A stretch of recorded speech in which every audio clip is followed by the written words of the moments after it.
Nous sommes bien obligés de nous référer à notre livre, comme Allah nous ordonne de le faire. Il nous dit que les gens peuvent revendiquer prétention exagérée. Il leur dit comment. Apportez-nous la preuve. Si vous dites la vérité, montrez-nous votre diplôme. Et ils ont produit ça.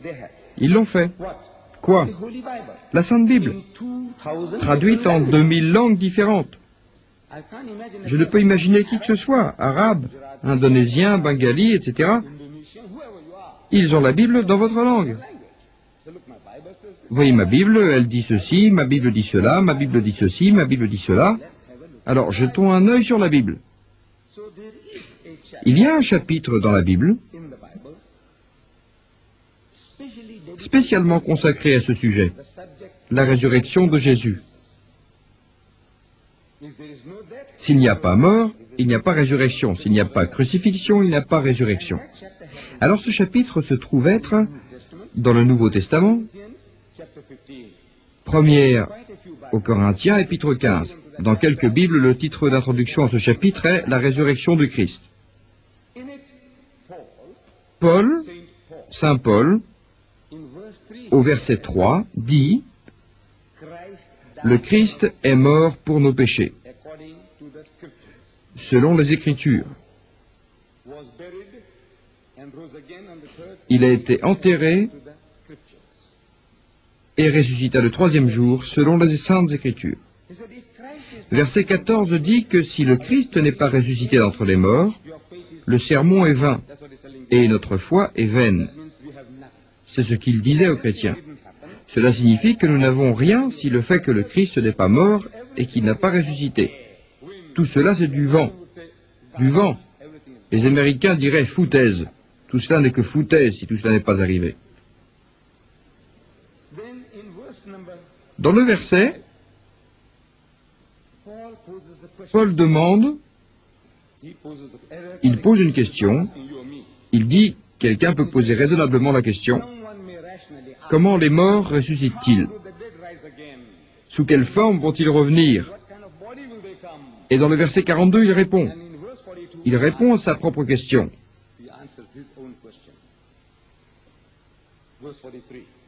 Au verset 43 de la même épître.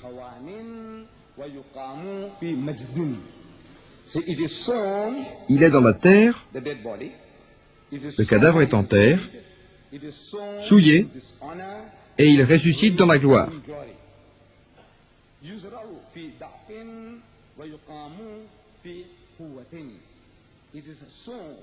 Il est en terre, il est enterré, le cadavre est en terre avec ses faiblesses, et ressuscite en pleine puissance.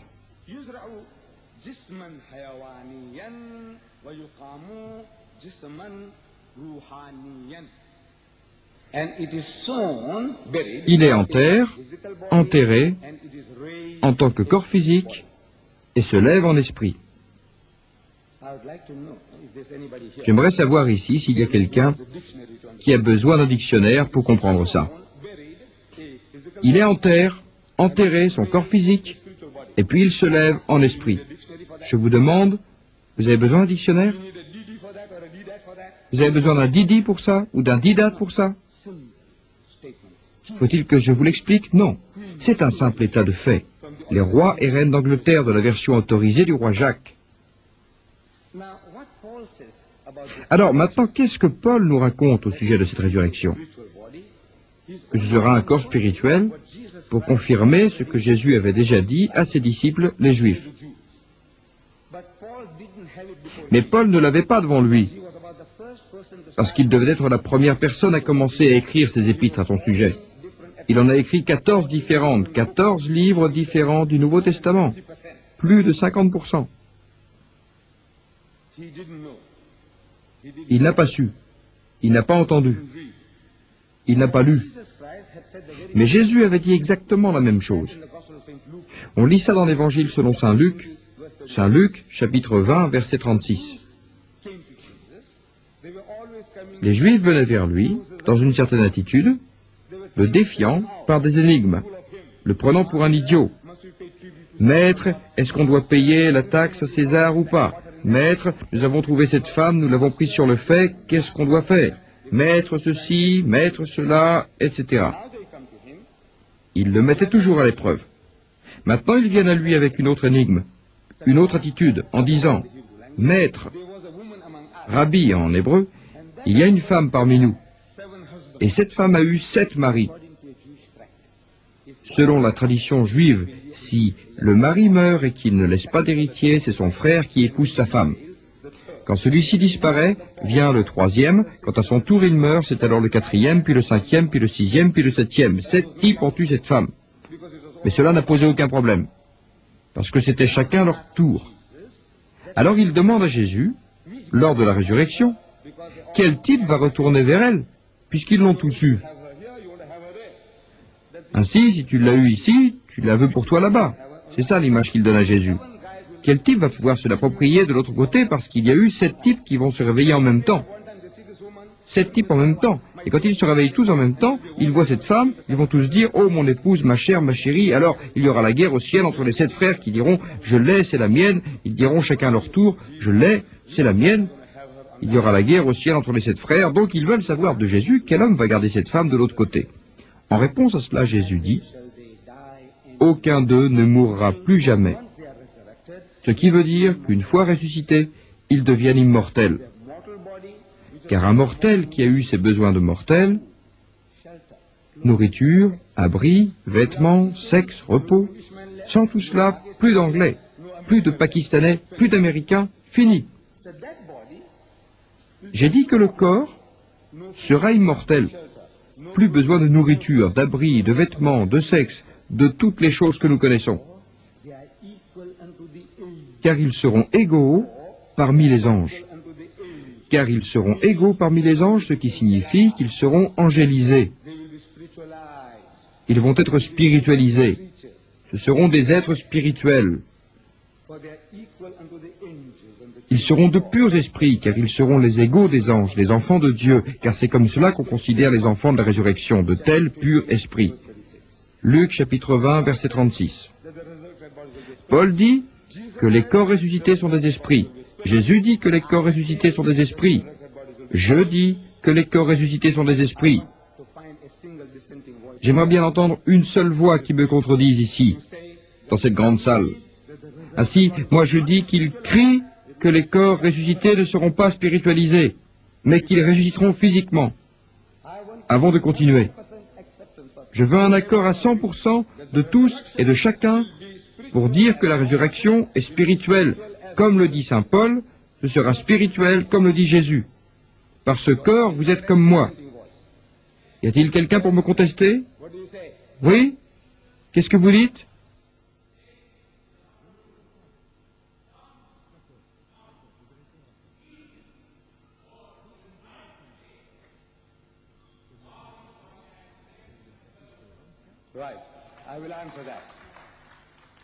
D'accord, d'accord, je vais répondre à cela.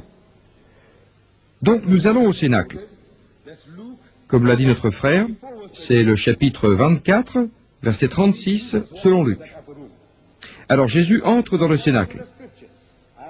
Selon les Saintes Écritures, je ne fais que lire la Bible. Qu'est-ce qu'il y a dit? Je ne suis pas en train de lire le Coran. Je ne dis pas que le Coran dit ceci ou cela ou... Il a dit une telle chose. Maintenant, notre frère a fait référence aux Écritures. Il a cité Luc, chapitre 24, verset 36. Alors je dis, allons-y voir afin de le satisfaire. Laissez les corps ressuscités. C'est juste l'opposé de ce que Paul a dit. Ce que Jésus vous dit est à l'opposé. C'est exactement l'opposé de ce que Jésus vous dit. Comme vous le voyez, Jésus entre dans le Cénacle où ils ont ce dernier souper, après sa prétendue crucifixion. Il entre et souhaite à ses disciples, en hébreu, en arabe, en anglais, que la paix soit sur vous. Quand il a dit que la paix soit sur vous, ses disciples ont pris peur.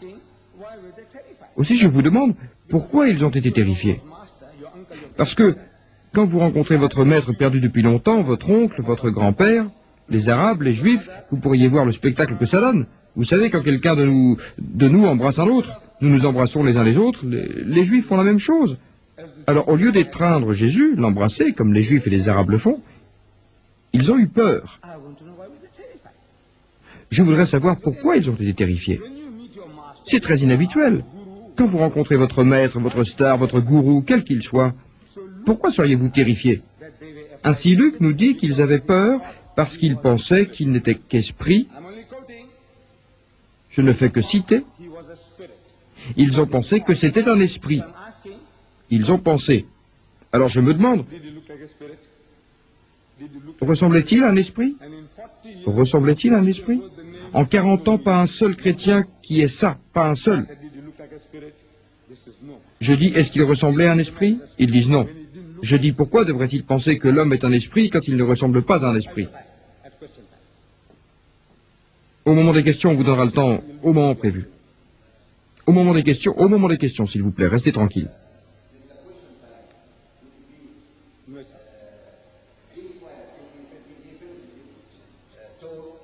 Au moment des questions, s'il vous plaît, restez tranquille jusqu'à ce qu'il ait terminé, alors vous pourrez poser vos questions comme vous voudrez.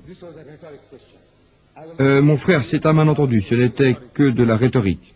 Je ne vous posais pas la question, je ne parlais que rhétorique.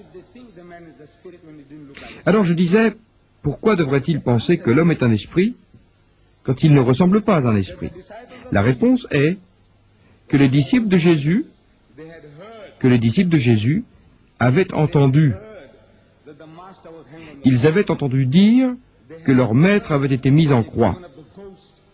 Ils avaient entendu dire qu'il avait abandonné, qu'il était devenu un fantôme, en d'autres termes, qu'il était mort. Ils avaient entendu qu'il était maintenant mort, enterré depuis 3 jours. Un tel homme, avec une telle réputation, vous pensez bien qu'il doit puer dans sa tombe. Une telle personne, quand vous la rencontrez, évidemment vous êtes terrifié. C'est une réaction naturelle, parce que Marc, au verset 50 du chapitre 14 de l'Évangile, nous dit que la période charnière la plus contestable dans la vie de Jésus,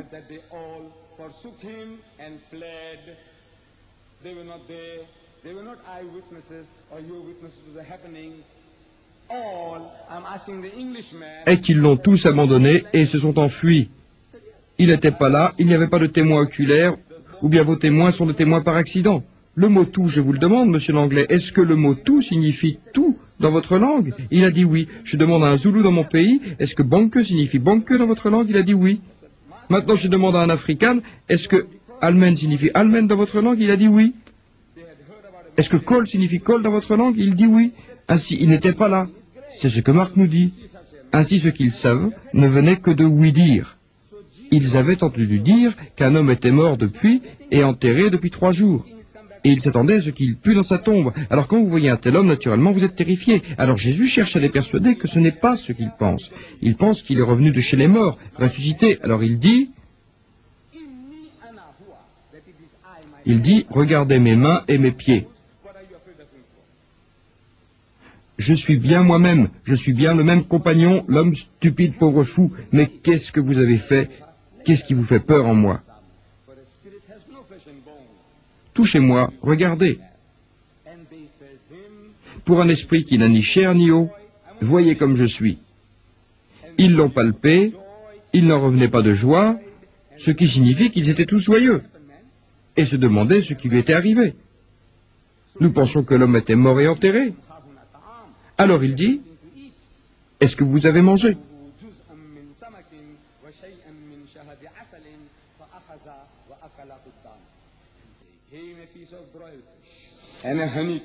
Alors ils lui donnèrent un morceau de poisson bouilli et un nid d'abeilles.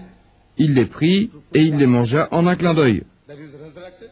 Ce qui prouve quoi? Qu'il était ressuscité? Ça prouve en tout cas que vous êtes en chair et en os. Vous mangez. Qu'est-ce que cela prouve? Que votre corps est spirituel. Avait-il besoin d'un corps spirituel? Paul dit non. Le corps ressuscité est spirituel. Jésus dit, je suis concret. Alors je demande à un anglais, parce que je comprends l'anglais mieux qu'aucune autre langue, alors s'il vous plaît, dites-moi, dans votre langue, si quelqu'un vous dit de moi que parce que je suis de chair et de sang, moi, je ne suis pas un esprit ni un fantôme, encore moins un revenant, cela a-t-il une signification pour vous dans votre langue? parce que j'ai la peau et les os. Je ne suis ni un fantôme, ni un esprit, ni un revenant. Est-ce que cela veut dire quelque chose dans votre langue? Il répond oui. En d'autres termes, dis-je, sa façon de vous dire que le corps que vous voyez est ce que ce n'est pas un corps transformé, est-ce que ce n'est pas un corps métamorphosé, un être ressuscité? Parce qu'on vous accordera une chance. Parce que votre corps sera spiritualisé. Qui parle ainsi? Je dis Paul. Qui parle ainsi? Je dis Jésus. Alors vous allez les contredire. Contredire Paul, tu as mal entendu. Maintenant, Paul avait une raison pour croire que Jésus était ressuscité de manière spirituelle. La raison était qu'il se trouvait sur le chemin de Damas en train de persécuter les tout premiers chrétiens. Sur le chemin de Damas, il a eu une vision, un grand éclair et une voix. Dans les Actes des Apôtres, chapitre 9, verset 7, chapitre 32, verset 9, chapitre 24, verset 14, vous pouvez lire cet incident qui y est rapporté. Dans cette apparition, il voit une grande lumière et entend une grande voix qui l'interpelle en hébreu. « Saul, Saul, pourquoi me persécutes-tu? Pourquoi toi-même tu es contre? Saul, Saul, c'était son nom. Mais nos chers frères latins, les Grecs, ont traduit Saul par Paul. Alors depuis ce temps, la cathédrale Saint-Paul devrait être appelée Saul. Saul était son nom, mais comme vous le savez, ce peuple souffre de complexe. Il est soumis aussi, il change Saul en Paul. Simon-Pierre en Pierre. De toute façon, ce n'est pas le sujet ici. Le fait est que les gens qui étaient avec lui ont entendu la voix, mais n'ont rien vu. Donc Paul fut le seul à avoir cette vision. Soit une hallucination, soit une vision réelle. Je ne conteste pas l'authenticité de la vision, mais elle était intangible, spirituelle. Ce n'était pas quelqu'un qui le rencontrait pour lui dire « serre-moi la main, tu te rends bien compte que c'est moi ». Non, non, non, non. Ce fut quelque chose qui apparut à Pierre. Paul l'a attesté. Jésus est apparu à Pierre, de même qu'il est apparu aux 12 apôtres. Il est apparu aux 500, à Jacques, et enfin, il m'est apparu. Apparu, apparu, apparu. En d'autres termes, ce n'est pas une rencontre physique, ce n'est pas une rencontre de faits solides, pas de rencontre tangible, ce fut quelque chose qu'il vit d'une manière abstraite. Il imagina ce qu'il avait vu par l'esprit, de même que tous les autres. Et il en tira la conclusion que Jésus était mort, puis ressuscité spirituellement. Sur ce sujet, tous les 14 livres se basent sur la résurrection spirituelle de Jésus. Jésus-Christ contredit lui-même. Jésus lui-même contredit cette version. C'est que je suis le même homme de chair et de sang. Touchez-moi, regardez-moi. Je ne suis pas ce que vous pensez. Vous pensez que je suis revenu d'entre les morts, que je suis ressuscité. Je ne suis pas cela. Nous trouvons que Jésus, cela est dit dans la Bible, dans l'Évangile,